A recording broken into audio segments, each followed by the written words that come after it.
guys. Let's get into some picks here. Tony, I'll let you kick it off. I know you guys have a few. You've got a few scattered around these two games. So, Tony, let's start with Commanders-Eagles. What do you like? I like points in this one, guys. Over 47 points. This is an alt spread, minus 125. Jason mentioned that the Rams could have beat the Eagles if the weather was different. I agree. But the Rams could have also beat the Eagles if they started doing the no huddle a little bit earlier. They had a lot of success, and it makes sense why you'd have success against the Eagles using the no huddle. They like to rotate their defensive linemen. That pass rush gets tired. I think the Commanders saw that. I think we're going to see a lot of no huddle in this game. And obviously, if there's no huddle, that means more plays. That potentially means a higher scoring game. So I like that angle a lot here. Give me over 47 minus 125 in this game. You want my second pick, or do you want to do another one next? Keep going. All right, cool. And then Austin Eckler under 25.5 receiving yards. Guys, I love Austin Eckler personally. This is the first athlete that I interviewed when I started a podcast. I didn't even have any reputation in the podcast world yet. Austin Eckler says, yeah, I'll come on your show. So I love this guy. He's been really profitable for me so far, over receiving yards thus far in the playoffs, but because of the matchups. His last two games, he's done well receiving, but it's been against two of the worst teams in the NFL defending running backs out of the backfield. The Eagles are one of the best teams in the NFL defending running backs out of the backfield. So this number's got a bit inflated. I like under 25.5 yards for Austin Eckler. Jay, I know you've got a couple for this one as well. Yeah, and I will say I got one for this game. And Tony, I'm going to hope they shoot up Jalen Hurts' knee because that could give me a little bit of pause there. But I'm on Jalen Hurts over 29.5 rushing yards. I think if he plays, I think he's going to be mobile. I think you can get over this number on some broken play, one sort of scramble.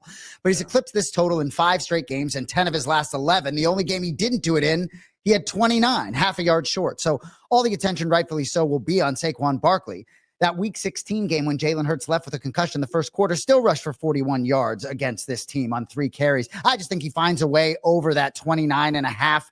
But Tony, I'm not going to lie to you. You gave me some pause with that knee. And I think I am now going to be looking at that game. And if he isn't moving around very well, I may look to play the Commanders live. Because if he can't be mobile, I think that gives the Commanders an advantage.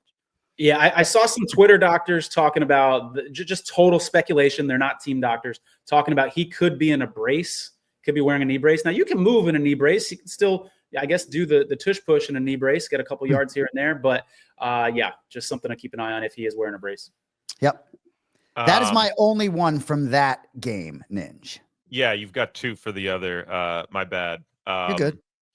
And a lot of variance in Jalen Hurts anytime touchdown markets as well. Like I've seen as much as like minus 140 in that neighborhood, all the way to about minus 105, even money. So if you're looking at him, make sure you shop around because there is a little bit of golf in some of the numbers out there. I'm continuing the anytime touchdown trend. I went 3-1 last week, 5-5 so far in the playoffs. But my first one for this NFC game, Zach Ertz plus 280 at FanDuel. And just with this Eagles secondary and the corners specifically so good, so effective at doing what it takes to disrupt the passing game. I think Daniels might lean on Ertz a little bit. I think he'll be looking at those progressions on Sunday a little bit more. And Ertz has been really good this season. First real healthy season in some time. Freed from the Arizona Cardinals, had his most catches since 2019, most receiving yards since 2019, 7 touchdowns, the most he's had since 2018. So a good-looking season a little bit for Ertz. I'll take him at plus 280 there at revenge game against his old team too. Revenge game. Yeah, we had that, holiday in Arizona in between. But yeah, absolute beast for the Eagles a few years back.